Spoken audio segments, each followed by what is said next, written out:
वालेकुम। आज की वीडियो में हम ग्लोमेरुलर फिल्ट्रेशन रेट की बात करेंगे और इसकी रेगुलेशन कैसे होती है और इसके किस और क्या कहते हैं इसकी वैल्यूज़ क्या होती हैं और कुछ इससे रिलेटेड हम जो इक्वेशन है वो पढ़ेंगे। तो सबसे पहले पता ये होना चाहिए कि जो ग्लोमेरुलर फिल्ट्रेशन होती है बेसिकली नेफ्रॉन का स्ट्रक्चर पता होना चाहिए। इस तरह नेफ्रॉन दिखाया हुआ है या ये वाला ज़्यादा सिंपल है।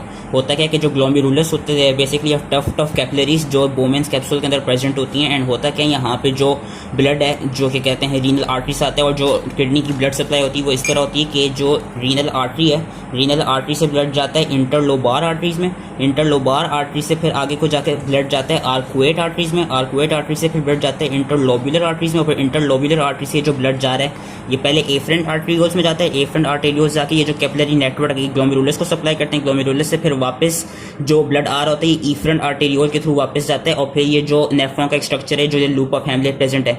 अगर तो जो कॉर्टिकल नेफ्रॉन्स होंगे वहां पे ये जो कैपिलरीज जो ब्लड जो वेसल्स प्रेजेंट होंगी ये पेरिट्यूबुलर कैपिलरीज बना रही होंगी। वेयरएस हम देखेंगे कि जो मेडुलरी नेफ्रॉन्स होते हैं उनके पास जो ये कैपिलरीज ये जो कैपिलरी नेटवर्क होता है around loop of Henle this is known as vasa recta. And होता क्या है आपकी जो बॉडी होती है उसके अंदर अराउंड 70 to 80% जो नेफ्रॉन्स होते हैं वो कॉर्टिकली होते हैं यानी वो कॉर्टेक्स के अंदर प्रेजेंट होते हैं। उनका जो लूप ऑफ हेमले होता है वो छोटा होता है। एंड जो अराउंड 20 to 30% नेफ्रॉन्स होते हैं वो जक्स्टा मेडुलरी होते हैं। जक्स्टा मेडुलरी मीन्स के ये देख सकते हैं कि इनका जो लूप ऑफ हेमले है वो पूरा नीचे मेडुला के लेवल तक जा रहा होता है। और जो इसका मतलब ये कि जो बेसिकली इसके जो पीसीटी और डीसीटी जो इसके प्रॉक्सिमल कॉन्वोल्यूटेड ट्यूब्यूल्स जो प्रेजेंट हैं वो अराउंड कॉर्टेक्स और मेडुला के जंक्शन में होते हैं। तो बस एक ये चीज़ याद रखनी चाहिए। लेकिन हम यहाँ पे जीएफआर की बात करेंगे।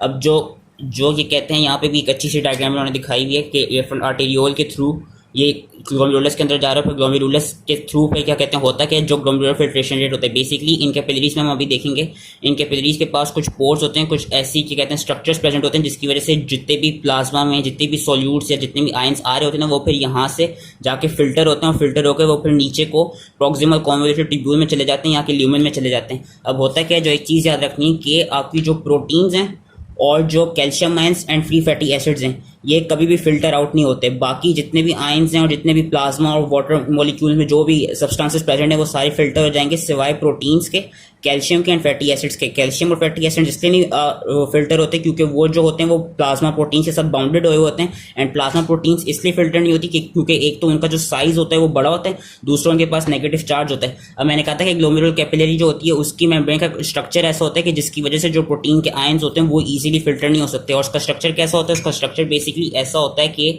ये इन्होंने ग्लोमेरुलर कैपिलरी दिखाई हुई है, कैपिलरी को इनलार्ज करके दिखाया हुआ। होता क्या है कि जितनी भी ब्लड की कैपिलरीज होती हैं उनमें एक एंडोथेलियल लेयर होती है और एक बेसमेंट मेम्ब्रेन की लेयर होती है। लेकिन जो ग्लोमेरुलस की कैपिलरीज होती है ना वो डिफरेंट इस तरह से होती हैं कि उनमें एंडोथेलियम बेसमेंट मेम्ब्रेन के साथ एक और एपिथेलियल लेयर होती है। These epithelial layers are known as podocytes. ये जो पोडोसाइट्स होती हैं यहाँ पे इन्होंने एपिथेलियल सेल्स जो दिखाए हुए हैं पोडोसाइट्स में चीज़ देख सकते हैं कि इनके पास कुछ फुट प्रोसेसेस होते हैं। ये जिस तरह अटैच हुए हैं बेसमेंट मेम्ब्रेन से थ्रू फुट प्रोसेसेस हुए हैं। और होता है कि इनके फुट प्रोसेसेस के दरमियान कुछ पोर्स बनते हैं which are known as slit pores. अब होता क्या है कि ये स्लिट पोर्स इतने छोटे होते हैं कि इनमें से कुछ सिर्फ आयंस और जो सब्सटेंसेस हैं वो इजीली ट्रांसपोर्ट हो सकते हैं लेकिन जो प्लाज्मा प्रोटीन्स हैं वो इनके थ्रू जा नहीं सकती। दूसरा होता है कि मैंने कहा था जो प्लाज्मा प्रोटीन्स होती हैं उनके पास नेगेटिव चार्ज होता है। जो एंडोथेलियम प्रेजेंट होते हैं ना एंडोथेलियम के अंदर भी कुछ एंडोथेलियल प्रोटीन्स होती हैं जिनका नेगेटिव चार्ज होता है जिसकी वजह से होता है कि जो प्लाज्मा प्रोटीन्स होती हैं और जो एंडोथेलियल प्रोटीन्स होती हैं उनका नेगेटिव चार्ज आपस में रिपेल करते हैं जिसकी वजह से प्रोटीन्स जो हैं वो इसके अंदर से ही जो फेनेस्ट्रेशंस प्रेजेंट एंडोथेलियम है वहाँ से इजीली ट्रांसपोर्ट हो नहीं पाती। एंड दूसरी बात जो बेसमेंट मेम्ब्रेन है basement membrane is made up of collagen and proteoglycan molecules. होता है कि जो प्रोटियोग्लाइकन्स होते हैं उनके पास भी नेगेटिव चार्ज होता है जिसकी वजह से वो जो प्लाज्मा प्रोटीन का नेगेटिव चार्ज होता है वो उसको रिपेल करते हैं और जो प्लाज्मा प्रोटीन्स हैं उनको इजीली फिल्टर आउट होने नहीं देते। एंड अगेन मैंने जो एपिथेलियल लेयर थी पोडोसाइट्स उसका मैंने बता दिया कि जो स्लिट पोर्स होते हैं वो इतने छोटे होते हैं कि उसके थ्रू सिर्फ आपके वाटर और बाकी जितने भी आयंस एंड सब्सटेंसेस हैं वो इजीली ट्रांसपोर्ट हो जाएंगे लेकिन प्लाज्मा प्रोटीन्स नहीं ट्रांसपोर्ट हो पाएंगी। और calcium and free fatty acids इसलिए ट्रांसपोर्ट नहीं हो पाएंगे क्योंकि they are bounded to plasma proteins, वो उसी के थ्रू ब्लड में ट्रैवल करते हैं। ये इन्होंने कुछ चीज़ें यहाँ पे दिखाई हैं कि जिस तरह वाटर है वो इजीली फिल्टर आउट हो जाएगा, सोडियम ग्लूकोज आयनिलीन मायोग्लोबिन ये भी, लेकिन जो एल्बुमिन है वो फिल्टर आउट नहीं होता। अगर तो कुछ ऐसा हो जिस तरह एक डिजीज होती है जिस known as minimal change nephropathy. Minimal change nephropathy में होता है क्या कि बेसिकली आपकी ऑटोइम्यून डिजीज में जो टी सेल्स होते हैं वो आपके पोडोसाइट्स के खिलाफ बनने लग जाते हैं जिससे होता क्या कि पोडोसाइट इफेसमेंट हो जाती है। जो पोडोसाइट की जो जिसके थ्रू ये जिन फूड प्रोसेस के थ्रू ये बेसमेंट मेम्ब्रेन के साथ अटैच हैं बेसिकली जो पोडोसाइट्स होते हैं इनके फूड प्रोसेस खत्म हो जाते हैं और एक तरफ से फ्लैटेंड आउट हो जाते हैं। तो उसकी वजह से होता क्या है कि फिर एल्ब्यूमिन जो है वो कभी कभार इजीली फिर पास आउट कर देता है एंड आपकी जो ल्यूमेन है जो नेफ्रॉन्स एंड जो यूरिन है उसमें प्रेजेंट आने लग जाती है। This condition is known as albuminuria या प्रोटीनूरिया। तो ये डिजीज थी, लेकिन होता है क्या नॉर्मल कंडीशन में याद रखनी कि जो प्रोटीन्स है वो कभी भी यूरिन के अंदर प्रेजेंट नहीं होंगी। अब हम जीएफआर की बात करेंगे। जीएफआर का एक तो ये वाला फॉर्मूला याद रखना है कि filtration fraction is equals to GFR over renal plasma flow. Renal plasma flow या renal blood flow is basically the amount of blood coming to kidneys. जितना भी हार्ट से फिर जितना भी ब्लड क्या कहते हैं रीनल आर्टरीज के थ्रू आएगा किडनीज के अंदर, वो सारा रीनल प्लाज्मा फ्लो होता है और उसकी जो वैल्यू होती है वो अराउंड 1100 मिलीलीटर्स होती है। बेसिकली ये कार्डिक आउटपुट का 20% ही होता है जो कि रीनल प्लाज्मा फ्लो में आ रहा होता है। एक ये फॉर्मूला याद रखना था और इस फॉर्मूला से हमें जीएफआर की जो वैल्यू है वो पता चलती है कि GFR is 180 litres per day या 125 मिलीलीटर्स पर मिनट। ये जीएफआर की वैल्यू है कि यानी कि 120 के हर मिनट आपका 125 millilitre of plasma easily filter out हो जाएगा और फिर अराउंड डे 180 लीटर्स ऑफ जो प्लाज्मा होता है, जो ब्लड होता है, वो थ्रू ग्लोमेरुलस वो फिल्टर आउट होता है। ये जीएफआर की वैल्यू थी, ये एक हमें फॉर्मूला याद रखना था। अब इसके क्या कहते हैं ग्लोमेरुलर फिल्ट्रेशन का एक और फॉर्मूला होता है जिसको मेजर आउट करने का, वो होता है कि glomerular filtration rate is equals to filtration coefficient multiply by net filtration pressure. Net filtration pressure क्या होती है? नेट फिल्ट्रेशन प्रेशर बेसिकली ये होता है कि glomerular hydrostatic pressure minus बोमेंस capsule hydrostatic pressure minus glomerular colloid osmotic pressure. Basically हो क्या रहा है कि ये जो एफरंट आर्टीरियोल है, ये जो कैपिलरीज है, अब ये यहाँ पे आ रही है, यहाँ पे आके इसने जो अपने जितने भी न्यूट्रिएंट्स थे उन सबको फिल्टर आउट किया और फिर वो ईफ्रंट आर्टीरियोल के थ्रू चली गई। जैसे ही वो ईफ्रंट आर्टीरियोल के थ्रू जाएगी, वी नो कि सिंस इसने प्रोटीन्स को फिल्टर आउट नहीं किया तो जो ईफ्रंट आर्टीरियोल होंगे यहाँ पे ज़्यादा प्रोटीन्स प्रेजेंट होंगी एंड इसकी फिल्ट्रेशन को कौन सी जो कहते हैं चीज़ें एड करेंगी? अगर तो एफ्रंट आर्टीरियोल से हाई वो आ रहा हो, हाइड्रोस्टैटिक प्रेशर आ रहा हो तो वो एड करेगा। साथ में अगर कम प्रोटीन्स आ रही हो एफ्रंट आर्टीरियोल से तो वो भी जो प्रेशर होगा, जो फिल्ट्रेशन होगी उसको फेवर आउट करेंगे, क्योंकि वी नो कि हाई हाइड्रोस्टैटिक प्रेशर से लो हाइड्रोस्टैटिक प्रेशर तक आपका जो वॉल्यूम होती है वो मूव आउट करती है। और साथ में जो बोमेंस कैप्सूल है, ये जो बोमेंस कैप्सूल का अपना हाइड्रोस्टैटिक प्रेशर होता है और जो अपना कोलॉइड ऑस्मोटिक प्रेशर होता है वो भी डिपेंड कराते हैं कि कितना जीएफआर आएगा। यानी अगर जो बोमेंस कैप्सूल है उसका जब हाइड्रोस्टैटिक प्रेशर कम होगा तो जो जीएफआर है उसकी वैल्यू बढ़ेगी, क्योंकि फिर यहाँ से कैपिलरी से ज़्यादा प्रेशर वो इधर आएगा, बोमेंस कैप्सूल में आएगा। और सिमिलरली वी नो के प्रोटीन्स टाइम वो फिल्टर आउट नहीं होती, तो एक तरफ से जो कोलॉइड ऑस्मोटिक प्रेशर होता है बोमेंस कैप्सूल का वो अबाउट उसको जीरो ही लिया जाता है। उसको जीरो इसलिए लिया जाता है क्योंकि नॉर्मल कंडीशन कोई प्रोटीन्स इसमें नहीं आती। तो ये चीज़ें थी जो कि फिल्ट्रेशन फ्रैक्चर को जो फिल्ट्रेशन नेट फिल्ट्रेशन प्रेशर है उसको डिटरमिन करती है। यही इन्होंने यहाँ पे दिखाई गया है कि जिस क्या कहते हैं एफ्रंट आर्टेरियोल से ग्लोमेरुलस के अंदर जिस हाइड्रोस्टैटिक प्रेशर से ब्लड आ रहा होता है इट इज अराउंड 60। जो ग्लोमेरुलर कोलॉइड ऑस्मोटिक प्रेशर यानी जितना इसके अंदर प्रोटीन्स प्रेजेंट होती हैं वो होती है अराउंड 32 मिलीमीटर पर मर्करी। और जो बोमेंस कैप्सूल का अपना हाइड्रोस्टैटिक प्रेशर है वो अराउंड 18 है और जिसका कोलॉइड ऑस्मोटिक प्रेशर होता है वो जीरो होता है। जीरो क्यों होता है? क्योंकि मैंने अभी बताया कि जो प्रोटीन्स होती हैं वो नॉर्मली फिल्टर आउट नहीं होती। तो इसके थ्रू जो नेट फिल्ट्रेशन प्रेशर की वैल्यू निकली है वो निकली है अराउंड 10 मिलीमीटर पर मर्करी, क्योंकि 60 जो हाइड्रोस्टैटिक प्रेशर है ये यहाँ को जा रहा है, माइनस 32 क्योंकि यहाँ पे प्रोटीन्स प्रेजेंट है तो फिर 32 का प्रेशर इधर को जा रहा है और माइनस 18 जो अपना वोमेंस कैप्सूल का हाइड्रोस्टैटिक प्रेशर है। जब हमने ये पूरा सम किया तो इससे 10 की वैल्यू निकलती जो कि नेट फिल्ट्रेशन प्रेशर होता है। और यही इसका एक और फॉर्मूला है कि जीएफआर, एक तो जो जीएफआर है it is filtration fraction multiply by renal plasma flow gives you GFR. दूसरा GFR is equals to filtration coefficient multiply by net filtration pressure. And net filtration pressure क्या होता है? Net filtration pressure is glomerular hydrostatic pressure minus Bowman's hydrostatic pressure minus glomerular colloid osmotic pressure plus Bowman's colloid osmotic pressure. ये इसके determinants थे glomerular filtration rate के। ये जो मैंने दिखाई है ये डिटर्मिनेंट्स थे। अब इसकी रेगुलेशन कैसे होती है और कौन सा डिटर्मिनेंट इसका प्राइमरी रेगुलेटर है जीएफआर का वो पढ़ेंगे। होता क्या है कि जो फिल्ट्रेशन कोफिशिएंट है, अगर फिल्ट्रेशन कोफिशिएंट बढ़ेगा तो जीएफआर बढ़ेगा, अगर फिल्ट्रेशन कोफिशिएंट कम होगा तो जीएफआर भी कम होगा। लेकिन दिखाया गया कि जो फिल्ट्रेशन कोफिशिएंट होता है वो इतना प्राइमरी रेगुलेटर नहीं है जीएफआर का। सिमिलरली जो बोमेंस कैप्सूल का हाइड्रोस्टैटिक प्रेशर है, बोमेंस कैप्सूल का जो हाइड्रोस्टैटिक प्रेशर है अगर तो वो बढ़ेगा तो फिर जीएफआर की वैल्यू कम होगी क्योंकि ज़्यादा ब्लड यहाँ से यहाँ फिल्टर होगा। और अगर तो बोमेंस कैप्सूल कम होगा तो फिर जीएफआर की अगर बोमेंस कैप्सूल बढ़ेगा तो जीएफआर की वैल्यू कम होगी क्योंकि ज़्यादा प्रेशर यहाँ से यहाँ को एड हो रहा होगा। लेकिन अगर बोमेंस कैप्सूल कम होगा तो उससे होगा क्या कि जो जीएफआर है जीएफआर की वैल्यू बढ़ेगी क्योंकि फिर ज़्यादा प्रेशर कैपिलरी से यहाँ बोमेंस कैप्सूल में आ रहा होगा। अब बोमेंस कैप्सूल का प्रेशर बढ़ता किन कंडीशंस में देखा गया कि ड्यूरिंग किडनी स्टोन्स या जब यूरेटर में कोई स्टोन प्रेजेंट होता है उससे हो जाएगा कि ऑब्स्ट्रक्शन प्रेजेंट हो जाती है यूरिन की। होगी, जिसकी वजह से होता है कि जो बोमेंस कैप्सूल होती है वहाँ पे हाई हाइड्रोस्टैटिक प्रेशर बनना शुरू हो जाता है, जिसकी वजह से फिर होता है कि वो जो हाई हाइड्रोस्टैटिक प्रेशर होता है वो फिर इस डायरेक्शन में जाते हैं, कैपिलरीज की डायरेक्शन में, जिससे जो जीएफआर देखा गया जीएफआर कम हो जाता है। लेकिन जो बोमेंस कैप्सूल का हाइड्रोस्टैटिक प्रेशर है वो भी प्राइमरी डिटर्मिनेंट या प्राइमरी रेगुलेटर नहीं है जीएफआर का। उसके अलावा क्या कहते हैं, हमने देखा कि बोमेंस कैप्सूल का कोलॉइड ऑस्मोटिक प्रेशर वो तो अराउंड 0 ही होता है, तो वो इतना बड़ा डिटर्मिनेंट नहीं है। साथ में ग्लोमेरुलर कैपिलरी का कोलॉइड ऑस्मोटिक प्रेशर, अच्छा अगर ग्लोमेरुलर कैपिलरी का कोलॉइड ऑस्मोटिक प्रेशर बढ़ेगा तो फिर जो जीएफआर है जीएफआर कम होगा, और ग्लोमेरुलर जो कोलॉइड ऑस्मोटिक प्रेशर है वो बढ़ता है किन कंडीशंस में, या तो अगर आपने ज़्यादा हाई प्रोटीन डाइट ली हुई हो, या तो ऐसा हो कि क्या कहते हैं जो फिल्ट्रेशन फ्रैक्शन है वो बढ़ा हुआ हो। जब फिल्ट्रेशन फ्रैक्शन बढ़ेगा तो उससे होगा क्या कि जो ज़्यादा प्रोटीन्स हैं वो प्रेजेंट होने लग जाएंगी, क्योंकि ज़्यादा आयंस फिल्टर आउट हो रहे होंगे और ज़्यादा प्रोटीन्स प्रेजेंट होंगी। उससे भी to some extent glomerular filtration rate कम हो सकता है। लेकिन अगेन जो कोलॉइड ऑस्मोटिक प्रेशर है ग्लोमेरुलर कैपिलरीज का वो भी प्राइमरी डिटर्मिनेंट नहीं है। जो प्राइमरी डिटर्मिनेंट है ना जीएफआर का, that is your glomerular hydrostatic pressure. और यही चीज़ उन्होंने यहाँ पे दिखाई हुई कि जो ग्लोमेरुलर कैपिलरीज का हाइड्रोस्टैटिक प्रेशर है वो प्राइमरी डिटर्मिनेंट है। अगर तो वो बढ़ेगा तो जीएफआर बढ़ेगा, अगर तो वो कम होगा तो जीएफआर कम होगी। और वो किन स्टेट्स में बढ़ सकता है किन स्टेट्स में कम हो सकता है ये भी उन्होंने दिखाया है कि अगर लेट सपोज जो आर्टीरियोल है, जो एफरंट आर्टीरियोल है, वहाँ पे कोई रेजिस्टेंस प्रेजेंट हो जाए तो उससे होगा क्या, कम ब्लड आएगा ग्लोमेरुलस में। जब कम ब्लड आएगा तो फिर उसका कम हाइड्रोस्टैटिक प्रेशर होगा, जिसकी वजह से जो ग्लोमेरुलर फिल्ट्रेशन रेट है वो कम हो जाएगा।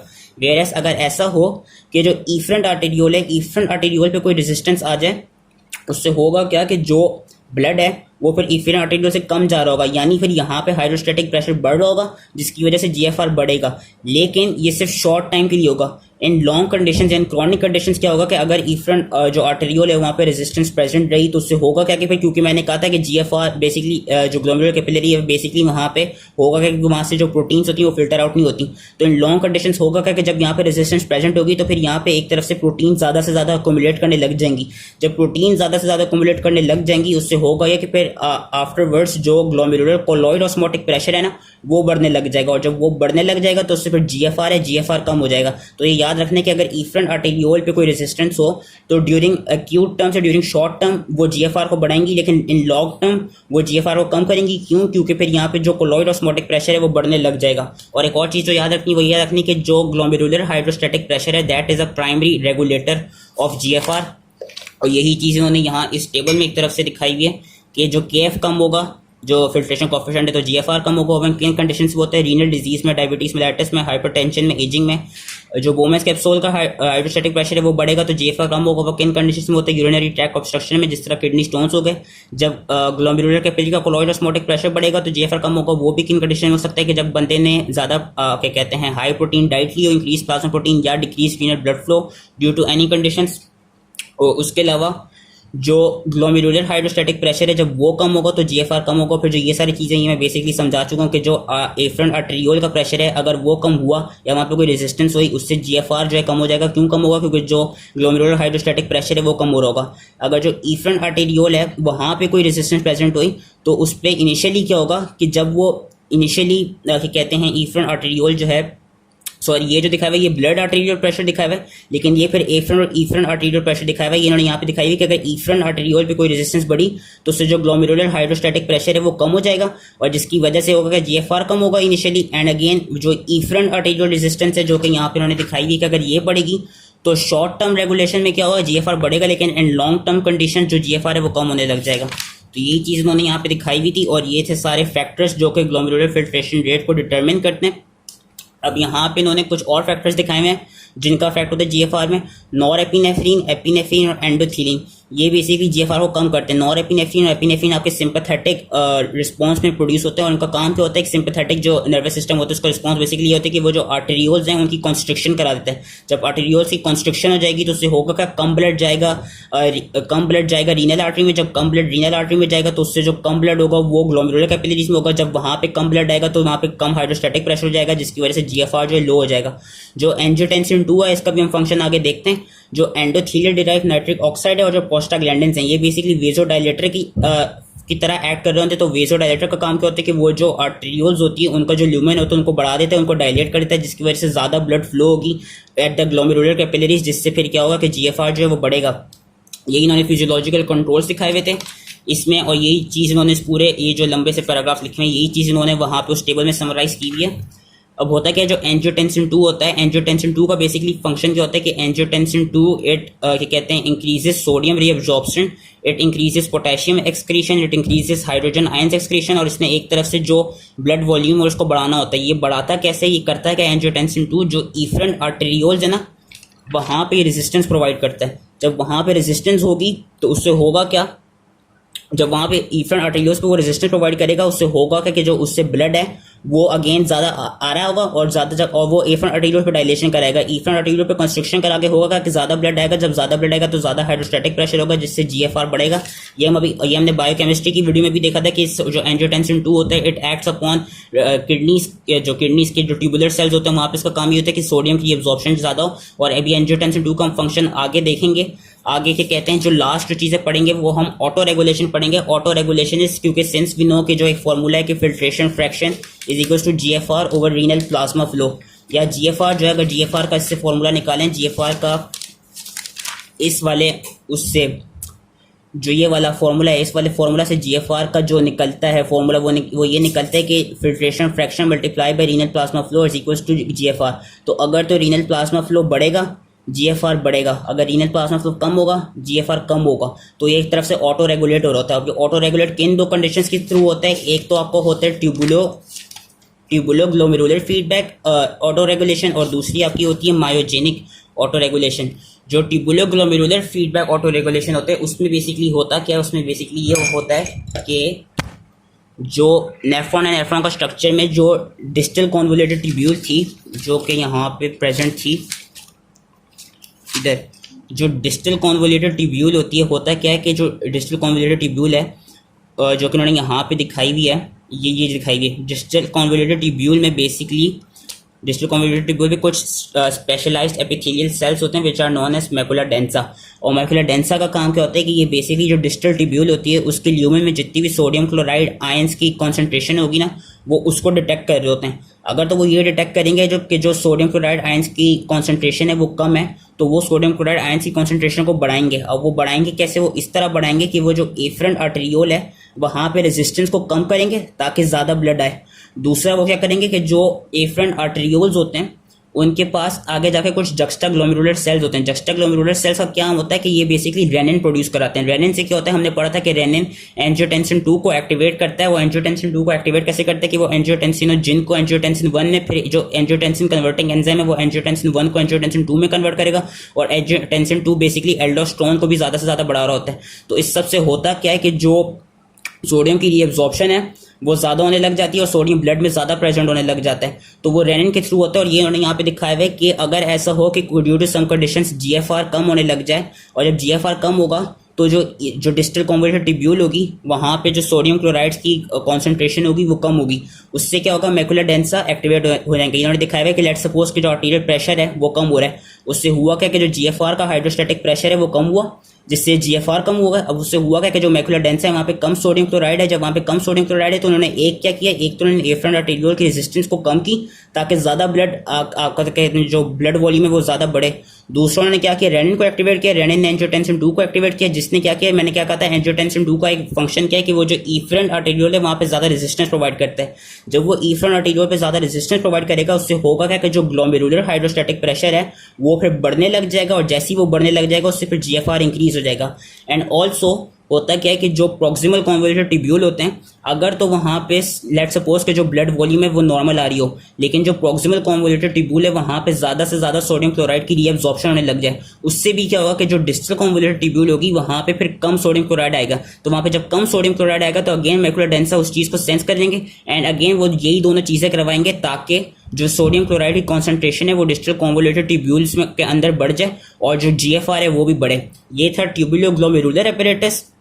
एक होता है myogenic apparatus. Myogenic auto regulation कैसे होती है कि लेट सपोज अगर तो आर्टीरियल प्रेशर बढ़ा हुआ है, ब्लड प्रेशर बढ़ा हुआ है, यानी रीनल प्लाज्मा फ्लो बहुत ज़्यादा आ रही, तो अब जीएफआर को कम करना है। जीएफआर के कहते हैं मोर देन रिक्वायर्ड हो गए। तो उस केस में क्या होगा कि जो एफरेंट आर्टेरियोल्स हैं वहाँ पे जो स्मूथ मसल्स प्रेजेंट हैं, होगा क्या कि ज़्यादा ब्लड की आने की वजह से वो ज़्यादा स्ट्रेच करेंगे। जब वो ज़्यादा स्ट्रेच करेंगे तो उससे होगा क्या कि जो उनके स्ट्रेच रिसेप्टर्स हैं, जैसे ही वो ज़्यादा स्ट्रेच किए उनके अंदर ज़्यादा कैल्शियम आयंस आने लग जाएंगे। जब ज़्यादा कैल्शियम आयंस आएंगे ना, कैल्शियम आयंस का फंक्शन क्या होगा कि वो उन स्मूथ मसल्स की कॉन्ट्रैक्शन कराएंगे ताकि कि जो एक्सेसिव स्ट्रेच है उसको कम किया जाए। जब वो स्मूथ मसल्स कॉन्ट्रैक्ट करेंगे तो उससे जो एक्सेसिव स्ट्रेच है वो कम हो जाएगी। जब वो कम हो जाएगी तो उससे होगा कि जो ब्लड वॉल्यूम यहाँ पे ज़्यादा आ रही थी वो फिर आहिस्ता आहिस्ता कम हो जाएगी, ताकि जो GFR की वैल्यू है वो नॉर्मल ले। और यही मायोजेनिक ऑटो रेगुलेशन होती है। ये वाली जो थी ये थी ट्यूबुलोग्लोमेरुलर।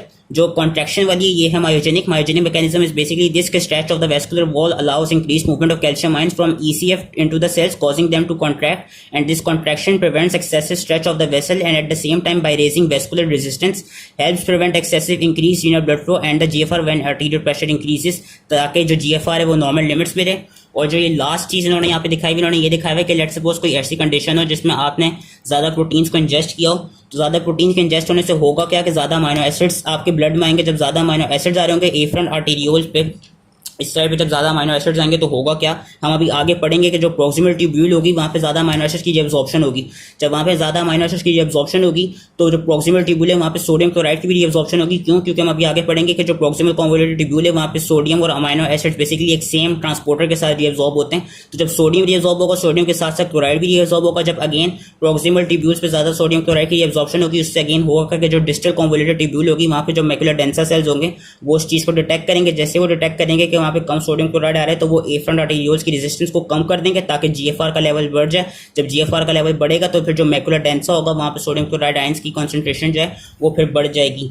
तो that was all related to GFR और जो इसके रेगुलेटर्स होते हैं। होप इजली समझ में आ गया। अब नेक्स्ट वीडियो में हम जो नेफ्रॉन का स्ट्रक्चर है जो कि ये रहा, इस नेफ्रॉन के स्ट्रक्चर को हम देखेंगे कि इसके थ्रू जो इसके डिफरेंट पार्ट्स हैं, जिस तरह प्रॉक्सिमल कॉन्वोल्यूटेड ट्यूब्यूल हो गया, डिस्टल ट्यूब्यूल हो गया, लूप ऑफ हेनले हो गया और कलेक्टिंग डक्ट्स हो गए, इनके थ्रू सेक्रीशंस और रीअब्जॉर्प्शंस कैसे होती हैं ताकि वो फिर फाइनली जाके यूरिन की कॉन्सेंट्रेशन को डिटरमिन करती हैं। So that was it. I hope easily समझ में आ गया एंड थैंक यू।